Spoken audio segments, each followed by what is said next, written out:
Hoy quisiera continuar con la epístola a los Romanos. Me siento últimamente como que cada vez que vengo, como estamos en la primera parte de Romanos, lo que hace el apóstol Pablo en estos primeros capítulos es establecer la necesidad de la salvación. Y entonces la imagen que se dibuja, pues es un poco dura. Pero bueno, así de dura es nuestra necesidad, aunque como luego en el capítulo 5 el apóstol Pablo expresaría, si realmente nuestra necesidad es grande, si nuestro pecado en Adán es profundo, mucho más abundó la gracia del Señor. Pero hoy nos toca Romanos capítulo 3, versículos del 1 al 8. Antes de leer la Escritura, comenzaba hoy diciendo que cómo disfrutamos de la presencia del Señor en medio nuestro. Como dice la Escritura, las puertas del Hades no prevalecerán contra la Iglesia. Cuando habla de las puertas del Hades, está hablando de donde se reunían las autoridades de un poblado en particular, en las puertas de la ciudad, para decidir a veces juicios o a veces políticas. A veces nosotros aún cuando llegamos a una ciudad hay una pica, hay una especie de cruz, y entonces ahí es donde aún en nuestros propios pueblos se reunían la gente para pues decidir, a veces ejercer justicia y otras veces decidir cuestiones del pueblo. Pues no hay ningún consejo ni humano y tampoco diabólico que prevalezca contra el progreso de la Iglesia. Eso lo debemos guardar siempre en el corazón. Pero a veces cuando miramos a nuestro entorno, podemos ver imágenes que nos pueden confundir. Recuerdo en Ámsterdam una cosa que me llamó muchísimo la atención, fue una imagen que se me quedó grabada. Es en el centro de la ciudad, un edificio precioso que había sido un monasterio, y yo no es que sea muy favorable de los monasterios, pero un monasterio precioso arquitectónicamente hablando, que era un centro comercial. Y piensas, madre mía. Y en la plaza central donde está el Palacio Real, que según me dijeron fue aún el rey de España y todo eso, hay una iglesia en un rincón que es un museo. Y dices, ¿qué es lo que pasa? Se habla en algunos círculos de la Europa postcristiana.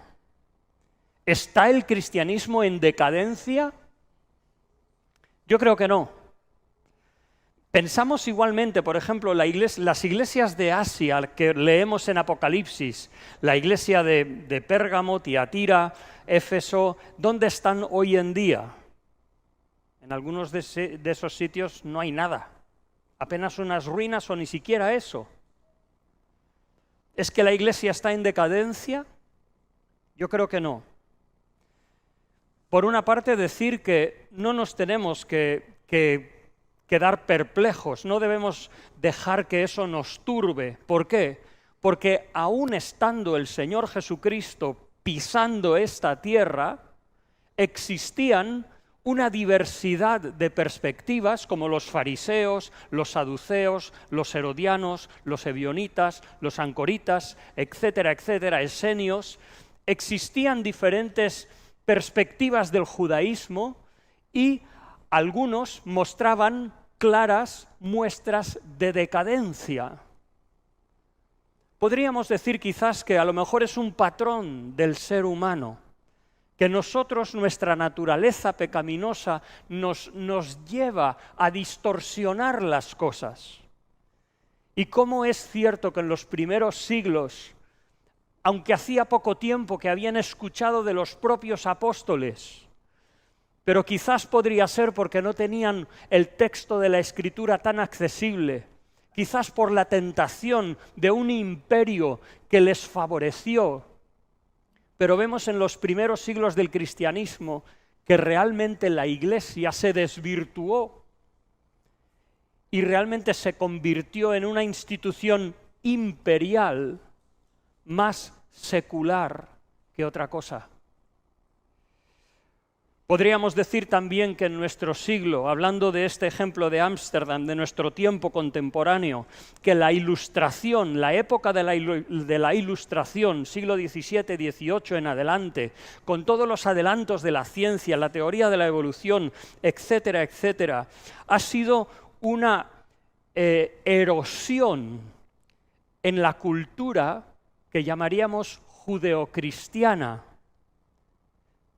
Pero por otra parte es eso, es una cultura que a veces, como en nuestro propio país, superficial. Sí, en España mucha gente se habla de que es cristiana, y si a alguien le dices que no es cristiano, a lo mejor hasta se ofende, pero la realidad es que es muy superficial, es apenas algo tradicional que no tiene ninguna profundidad. También es cierto que desde inicios del siglo XX, diferentes inclinaciones teológicas, como esta mañana hablábamos en la escuela dominical, han negado la Escritura, la han vaciado de su contenido, hasta el punto de que ya se habla de tradiciones. Tú eres de la tradición protestante, o tú eres de la tradición católica, o la tradición bautista, tradición metodista, todos son tradiciones, porque la Escritura no nos podemos fiar, claro. Es un escrito tan antiguo. Y algunas iglesias o algunos círculos cristianos, ellos mismos se han encargado de predicar los errores que ellos supuestamente ven en la Escritura. Entonces no se pueden sorprender que luego los bancos de esas iglesias están vacíos. Por otra parte, es verdad que a veces la Iglesia ha sufrido el golpe o el envite de la persecución y los números por un tiempo han descendido y parece que la persecución prevalecía sobre la Iglesia. Pero personas como Tertuliano, año 200 más o menos después de Cristo, Cipriano de Cartago que vino después, hablarían de que la sangre de los mártires es la simiente de la Iglesia. Y aunque por un tiempo la persecución puede ahogar al pueblo de Dios, lo que hace eso realmente es mostrar la obra de Dios, la mano de Dios en el corazón de las personas. Y cómo prevalece el Evangelio. En algunas ocasiones, si hay algunas iglesias de estas históricas que parece que decaen, es porque, como una vez me dijo alguien, es que esos edificios tan antiguos no suplen las necesidades de nuestra actividad de iglesia presente, como las clases de escuela dominical, como tener baños en la iglesia, como poder tomar café en medio de 2 reuniones. Y entonces por eso hay algunas iglesias que salen de la ciudad y se reúnen fuera. O sea que eso de que es decadente el cristianismo, hay mucho que hablar acerca de eso. También hay cuestiones de que hay iglesias que sufren por situaciones humanas. En España, por ejemplo, hay iglesias que están sufriendo también por lo que se llama la España vaciada. Iglesias que en el pasado, como por ejemplo Aldehermosa de Montizón, como Torre del Campo, iglesias en la zona sur de Jaén o la zona de Ciudad Real, que a principios del siglo XX hubo una obra preciosa del Evangelio, porque alrededor de Puerto Llano con las minas, pues había una actividad económica muy importante. Nuestro querido hermano nos podría hablar de la obra del Señor en esas áreas. Pero hoy en día, ¿qué pasa? Que los jóvenes, cuando terminan bachiller, buscan estudiar en las grandes capitales de provincia y las iglesias también sufren esas carencias. Entonces, no es que el Evangelio está decayendo, no. Pero a veces podemos sufrir cuestiones humanas. Pero bueno, ¿por qué digo esto acerca de declive, de decadencia, de cómo el error, por ejemplo, puede causar decadencia? ¿Cómo la tibieza puede causar decadencia? pero la iglesia del Señor Jesucristo prevalece. Hoy vamos a leer un pasaje donde es el clímax de la expresión de los judíos que rechazan a Cristo y que el apóstol Pablo trata sus últimos argumentos antes de llegar al punto de decir, ¿qué pues? ¿Somos mejores que ellos? Pues ya hemos acusado a paganos y a judíos, que todos están bajo pecado. Pero antes de esa final sentencia, el apóstol Pablo, en el capítulo 3, estos primeros 8 versículos, trata 3 argumentos de una religión decadente. De una religión decadente. Si queremos pensar si un cristianismo determinante es decadente, bueno, hay cosas que podríamos hablar, pero aquí hay 3 argumentos que nos advierten de cómo piensan estos judíos. ¿Qué argumentos presentan? Son 3 argumentos que no tenemos que entenderlo como climáticos, como en un progreso, son simplemente 3 cuestiones que el apóstol Pablo quiere dejar plasmadas en la Escritura. Son cuestiones que probablemente el apóstol se encontraba cuando hablaba con los judíos. No son cuestiones puramente teóricas. ¿Sabéis cuál era la costumbre de Pablo cuando llegaba a una nueva ciudad? ¿No? Dice que según era su costumbre, iba a una sinagoga donde se reunían los judíos para demostrar que Jesucristo era el Mesías prometido. Entonces, seguro que en esas conversaciones, en esos momentos, esas buenas discusiones, surgían estas preguntas por parte de los judíos como presentándose, que nosotros estamos bien. Entonces, el tratamiento de los judíos, del religioso, se comienza en la epístola a los romanos desde el capítulo 2. En primer lugar, Pablo les ha expresado que el judío, como podríamos decir también el religioso de nuestro tiempo, pretende saber, pero realmente ignora. Pretenden que por conocer algo de la verdad, escaparán el juicio de Dios, como que eso no va con ellos. Y Pablo dice, no. El juicio de Dios es sin acepción de personas y juzgará a cada uno según sus obras. Tercero, pretenden los judíos, el religioso, pretende que por ser cierto lo que ellos creen, que eso ya es suficiente. Es como si hablas con alguien en el mercado y le dices, ¿tú sabes que Jesús murió por nosotros? Y te dice, sí, yo eso ya lo he oído desde pequeño. Y por saberlo ya es suficiente. Pues eso el apóstol Pablo les dice, no. Tú que juzgas a otro que no hay que robar, ¿robas? ¿Tú que dices que no hay que adulterar, adulteras? Los judíos ignoran que sus vidas éticamente era una contradicción. Incluso los judíos eran causa de que los paganos blasfemaran al Dios de los judíos. Qué terrible es cuando hay algún problema en la iglesia que es de tan mal testimonio. Y 1 Corintios capítulo 5, el apóstol Pablo pone un ejemplo, dice, de cierto se oye entre vosotros que hay una fornicación, la cual ni aún se nombra entre los gentiles. Entonces, a veces puede suceder esas cosas y tenemos que tratar con ello.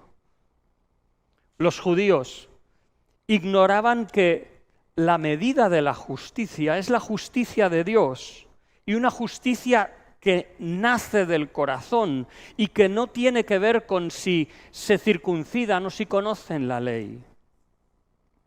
Pues ahora vamos a estos 3 argumentos, unos 3 argumentos que debemos guardarnos.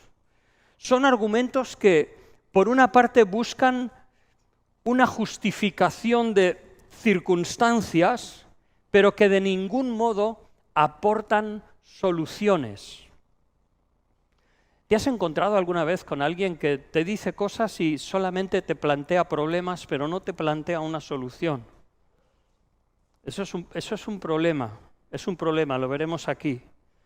Son argumentos, estos argumentos de una religión decadente, como era la religión judía que rechazaba a Cristo. Son argumentos que podríamos llamar populistas. ¿Qué quiere decir? Aún esto es un vocabulario del mundo. ¿Qué quiere decir el populismo? Quiere decir argumentos fáciles, frasecitas hechas que parece que dan una solución fácil a un problema complejo y profundo. Así los judíos pretendían que con ¿no es esto así? Os doy un ejemplo.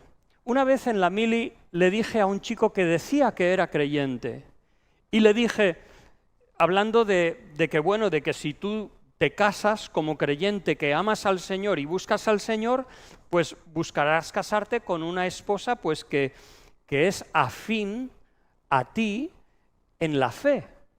Lo dice la Escritura, no solamente para el matrimonio, sino para otro tipo de uniones. No os unáis en yugo desigual con los infieles, porque ¿qué comunión tiene la luz con las tinieblas? ¿Qué concordia, qué armonía Cristo con Belial?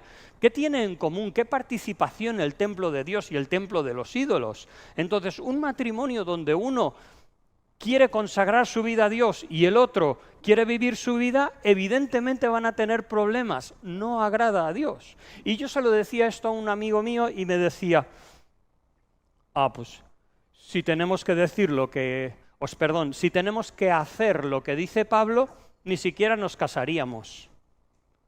Menudo argumento. Una frase que pretende dar una respuesta sin solución, que simplemente lo que hace es plantear una excusa, pero una excusa falsa. Son argumentos que demuestran la carencia y decadencia de un sistema religioso. En este caso es el sistema judío, pero puede ser que nosotros, como este querido amigo mío, lo conocí en la mili, en el servicio militar yo me quedé en el centro de reclutamiento y cada mes y medio venían 1.500 jóvenes y buscaba a los que decían que eran creyentes para reunirnos cada día y fortalecernos en la fe. Y al buscar a aquellos que ponían que eran evangélicos, pues tristemente algunos dejaban mucho que desear, porque algunos decían claramente, no, es que quiero ir con mis amigos, no tengo tiempo para estar con creyentes. ¿De qué estamos? Eso sí es decadente, vivir una contradicción, vivir algo que es inconsistente, incongruente, como predicar un evangelio sin Biblia, o como predicar un evangelio diciendo que la Escritura está llena de errores, o predicar un evangelio que dice que la Escritura es como una leyenda, como el cuento de Cenicienta, pero es tan bonito que te toca el alma. Si no es verdad, pues vámonos a la playa. Pero creemos, por la obra del Espíritu, por la palabra de Dios, creemos que la palabra de Dios es como plata purificada 7 veces. Creemos que la palabra del Señor, los cielos y la tierra pasarán, pero ni una jota, ni una tilde de la palabra pasará, sino que se cumplirá. Eso no es decadente. 3 argumentos. El primero, los judíos decían, ¿me dirás que ser judío no tiene ninguna ventaja? ¿No vale para nada ser judío? Algo que podríamos comparar con, por ejemplo, o sea, que tú me dices que si yo he hecho la comunión, si a mí me han enseñado la historia sagrada desde que era pequeño, que eso no vale para nada. Veremos lo que dice Pablo.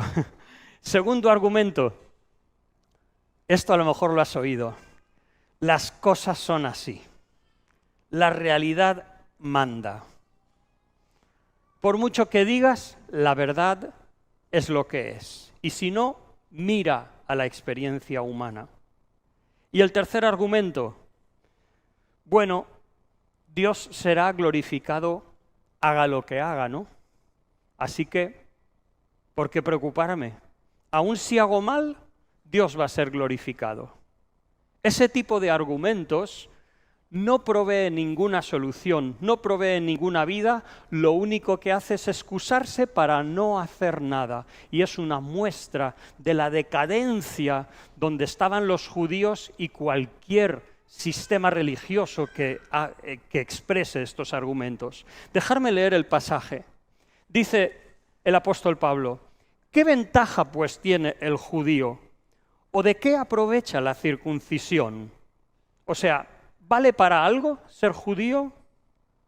Pablo dice, mucho, en todas maneras.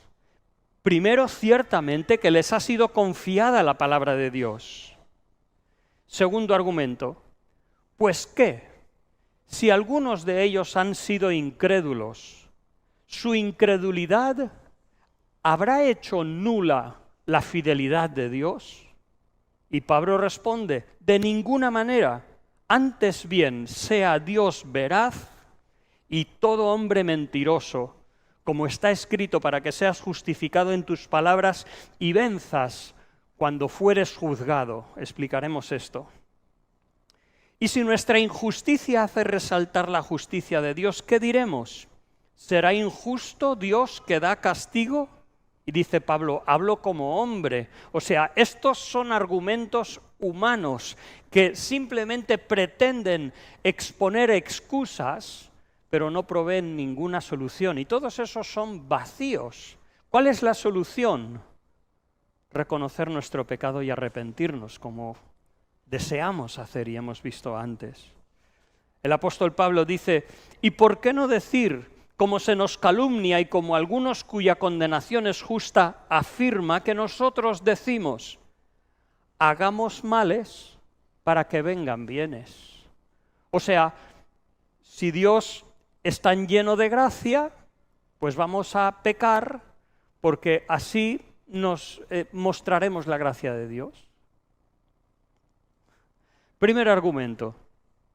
Me dirás que ser judío no tiene ventaja. Cuando Pablo les decía, mira, tanto los gentiles como vosotros tenéis que aceptar a Cristo, reconocer a Jesús como vuestro Salvador, arrepentiros de vuestros pecados, igualmente el judío respondía, ¿qué pasa? Es que todo eso, toda nuestra historia de ser judíos no merece la pena. El apóstol Pablo no duda en ningún momento. ¿Hay alguna ventaja?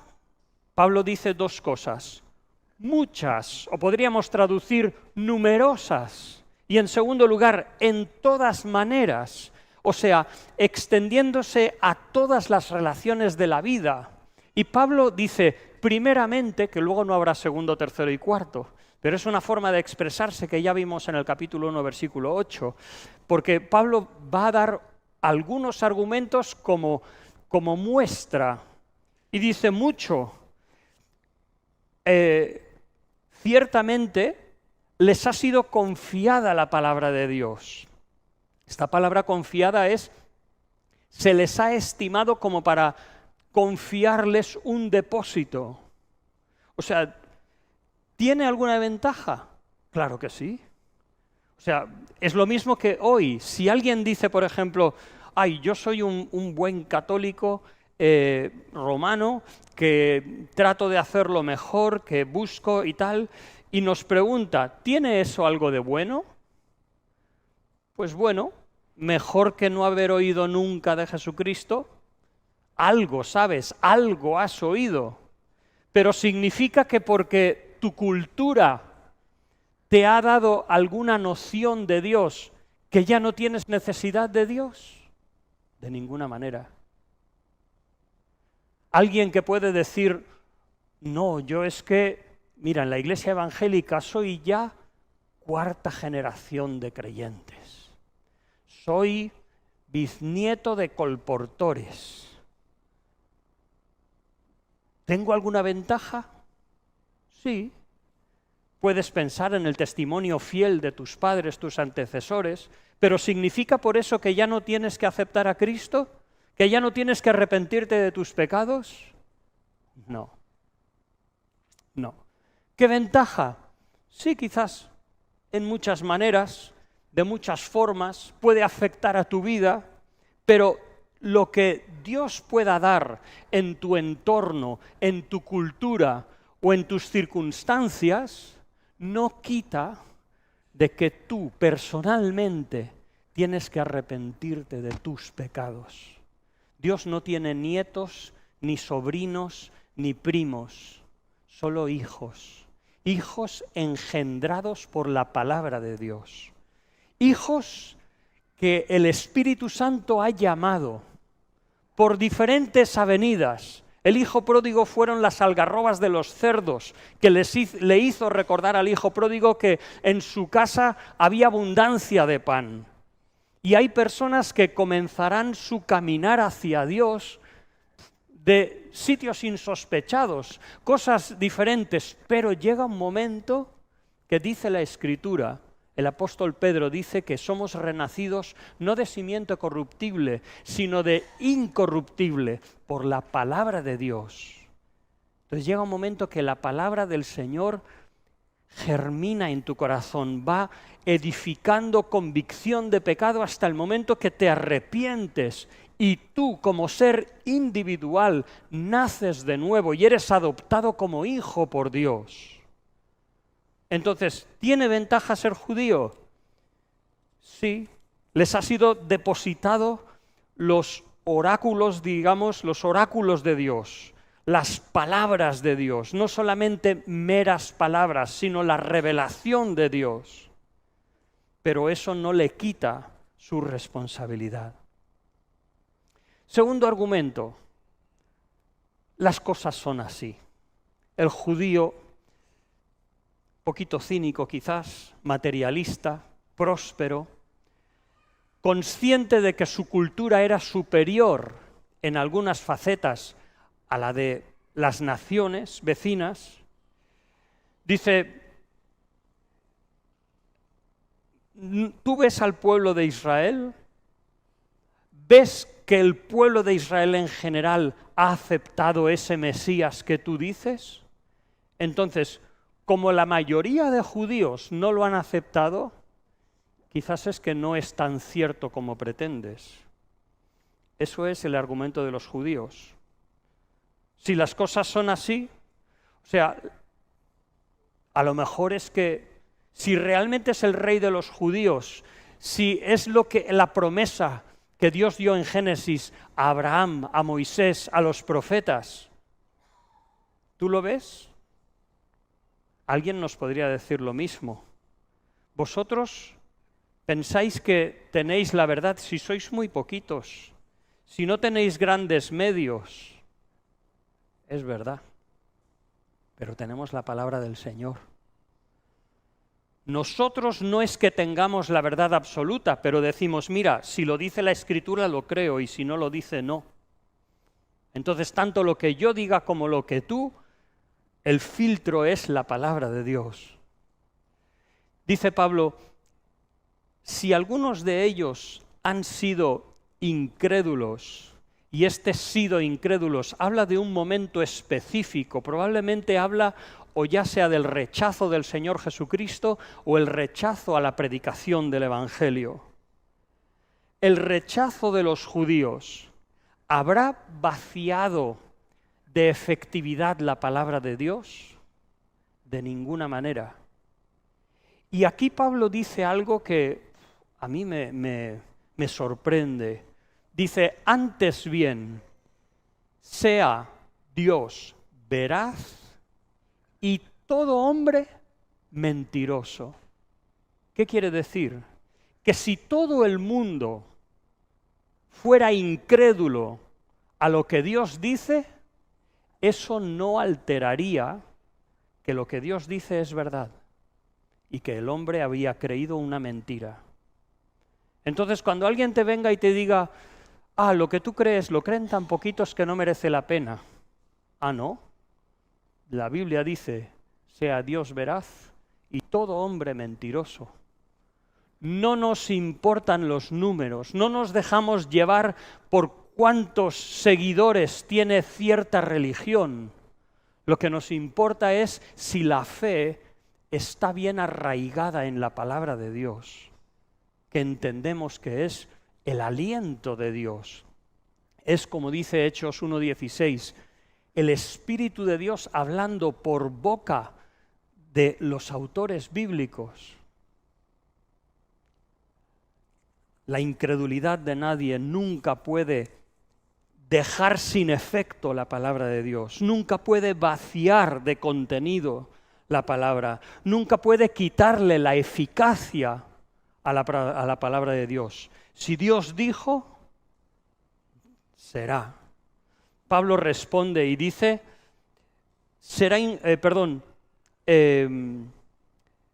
¿habrá hecho nula, habrá vaciado la fidelidad de Dios? Y dice Pablo, de ninguna manera. Literalmente, esto es una frase hecha en griego, en original, que podríamos traducir como, sea eso removido lejos, o sea, desecha ese argumento. Y Pablo dice, de ninguna manera antes sea Dios veraz y todo hombre mentiroso, como está escrito, para que seas justificado en tus palabras y venzas cuando fueres juzgado. Estas dos frases son interesantes y no tan fáciles de entender. La primera nos muestra un significado de justificar que normalmente no lo vemos. Normalmente justificar lo vemos en la Escritura como declarar a una persona justa. Romanos capítulo 5, versículo 1, justificados pues por la fe tenemos paz para con Dios por medio de nuestro Señor Jesucristo. Pero aquí está hablando de Dios. ¿Va a ser Dios justificado de algún pecado? Ni mucho menos. Para que seas justificado en tus dichos. Esta palabra justificar significa para que sea demostrado que tus dichos son verdaderos. Eso es muy interesante porque cuando en Santiago dice, vosotros veis pues, hermanos, que el hombre es justificado por las obras y no solamente por la fe, ahí no está hablando de ser declarado justo delante de Dios, sino está hablando de ser justificado en el sentido de demostrar tu fe interna por tus obras externas. Y Santiago lo dice muy claro, reconoce que Abraham creyó a Dios y le fue contado por justicia, o sea, la justicia es por la fe delante de Dios, pero ¿cómo se demuestra que en tu corazón hay una fe genuina? Pues tu fe es justificada o es demostrada por las obras. Y Santiago lo explica. Muéstrame pues, dice Santiago, muéstrame pues tu fe sin tus obras, que yo te mostraré mi fe por mis obras. Entonces, aquí esta es una evidencia de que Pablo dice eso, sea Dios veraz, todo hombre mentiroso, y como está escrito, para que seas justificado en tus palabras, o sea, para que se demuestre que Dios cumple lo que ha prometido, que ninguna de sus promesas se queda sin efecto. De verdad, hermano, eso para nosotros debe ser un ancla del alma, de que ninguna de las palabras de Dios volverá a Él vacía, sino que cumplirá el propósito para el cual Él la envió.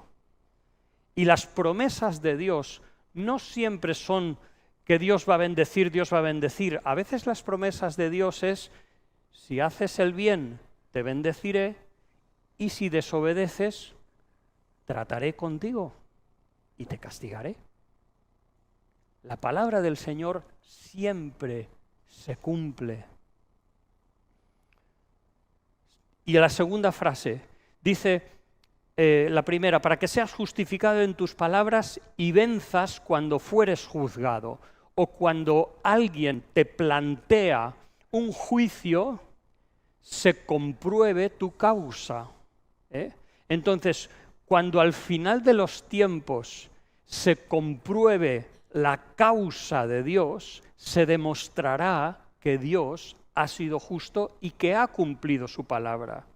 Y el hecho de que miles o millones de judíos no hayan creído en el Mesías prometido, eso no quita ni un ápice de la promesa de Dios. Las promesas de Dios, como dice 2 de Corintios capítulo 1, son sí, y en él amén, porque se cumplirá. Y tercer argumento. Dice, bueno, el judío dice, vale, pues si nuestra justicia hace resaltar la justicia de Dios, a lo mejor Dios no tendría que castigarme, ¿no? Es como que Dios será glorificado, haga lo que haga. Entonces, ¿por qué me tengo que preocupar? Dios no va a ser injusto en castigarme porque al fin y al cabo Él siempre es glorificado. Otra vez, argumentos que no traen ninguna solución, no muestran el camino, simplemente son excusas para que el judío no se arrepienta y crea en el Señor Jesucristo como el Mesías. Pues el apóstol Pablo responde y dice, ¿qué diremos? Una frase que Pablo repite, que usa solamente en Romanos y que lo que pretende es traer atención a su respuesta. Dice, ¿qué diremos? ¿Será injusto Dios que da castigo? Y dice, hablo como hombre. Y él mismo responde, de ninguna manera.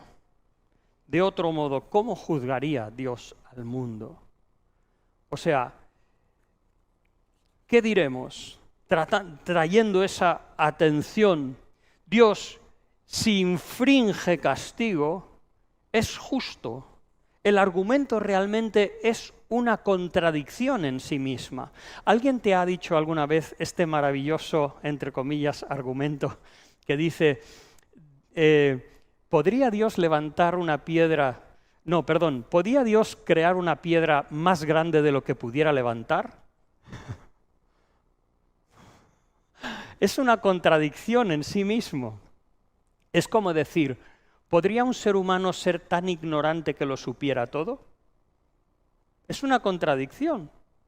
Pues lo mismo, decir, no, yo es que al final Dios va a ser honrado, así que, ¿qué importa? Sigo adelante. En absoluto. No, Dios al final no me juzgará porque, bueno, no, todos... ¿Es eso lo que dice Dios? No. El Señor nos llama a tomar conciencia de su palabra y si algo está mal debemos de arrepentirnos, ir a Él, digamos, caer sobre esa piedra que es el Señor Jesucristo, que nos quebrante, está bien, pero que no seamos sobre quien esa piedra cae, que será desmenuzado. Y continúa un poco más en ese argumento. Primero dice, si es así como Dios juzgaría al mundo, claro que tiene que juzgar. Es uno de los fundamentos del concepto de Dios.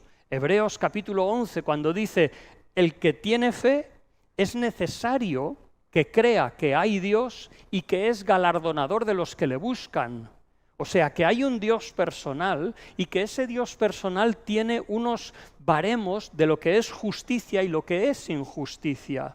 Eso es lo esencial del concepto de Dios. Así que Dios un día juzgará con toda justicia y será glorificado. Pero eso no nos quita nuestra responsabilidad de que tenemos que acercarnos a Él y si no, pues sufrir las consecuencias. Pero el apóstol Pablo, como digo, continúa y dice, si por mi mentira la verdad de Dios abundó para su gloria, ¿por qué aún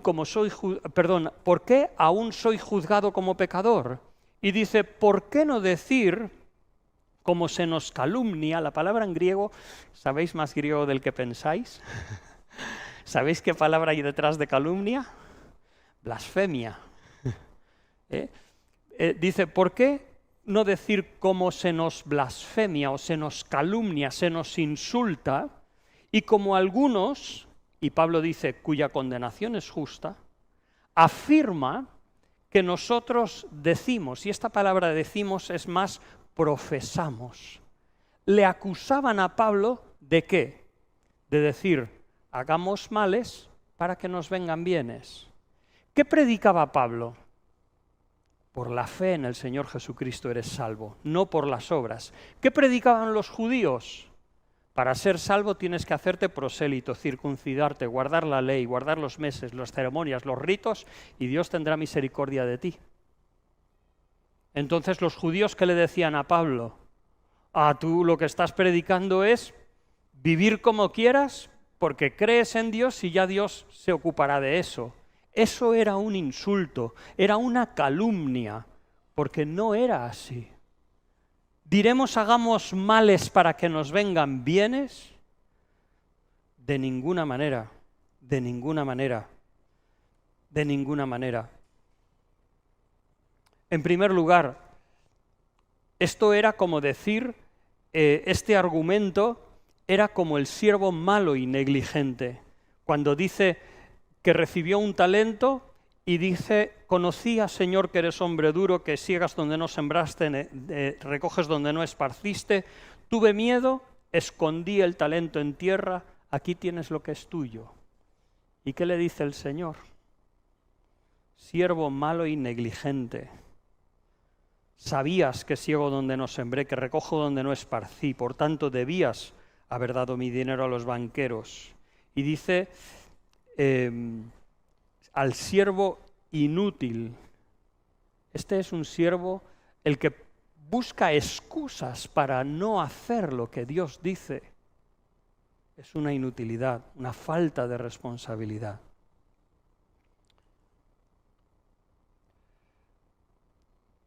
Hagamos males para que nos vengan bienes. Es una falacia decir, después de todo, hay algo bueno en el pecado. ¿Has oído eso alguna vez? Yo lo he oído, y a veces demasiado. Dice, no, es que haber hecho esto mal me ha servido para bien. Lo dice aquí, de que diremos hagamos males para que nos vengan bienes. De ninguna manera. Es verdad que la Escritura dice, por ejemplo, Salmo 119, 71, bueno es haber sido humillado para que aprenda tus estatutos. Pero ¿dónde está lo bueno? ¿En el pecado? De ninguna manera. Lo bueno es que nosotros pecamos, pero Dios tiene misericordia, su gracia llega a nuestros corazones, la voz de Dios nos llama al arrepentimiento, la palabra de Dios genera ese arrepentimiento, esa convicción en el corazón, y nos arrepentimos y por la gracia de Dios recibimos el perdón. Lo bueno está en Dios, no en el pecado. Nunca el pecado es bueno, nunca. La eternidad, hermanos, si somos del Señor, la pasaremos en un lugar donde no hay ni sombra ni recuerdo del pecado. El pecado no es bueno nunca. A veces me preocupa que cuanto más pecadora haya sido una persona, más atractivo es su testimonio. Cuanto más pecador es una persona, parece que más atractivo es su testimonio. Y si es un hijo de un misionero o de un pastor que se ha convertido a los 5 años, como que bueno, no está mal tampoco. ¿Cómo que no? Los dos son un milagro de la gracia de Dios. Y el que ha sido toxicómano, que ha dado su vida al pecado y luego se ha arrepentido, pues bueno, a lo mejor su experiencia sirve a aquellos que están así. Pero cuidado con atribuir al pecado una relevancia, una dignidad o un protagonismo que no tiene el Evangelio. Porque deseamos que el Evangelio salve también al panadero, al cartero, al mecánico, al profesor de escuela primaria. Queremos que salve a todos esos. Y no solamente a los borrachos o a los drogadictos. No, el Evangelio es para todos y todos tienen necesidad de salvación. Nunca digamos, hagamos males para que nos vengan bienes. Nunca el pecado tiene nada bueno. Lo bueno es la gracia de Dios, pero no el pecado. En conclusión, este pasaje nos debe advertir contra tomar cualquier frase pegadiza, cualquier cliché de lo que debemos creer o vivir. ¿Has oído alguna vez alguna frase como, haz el bien y no mires a quién?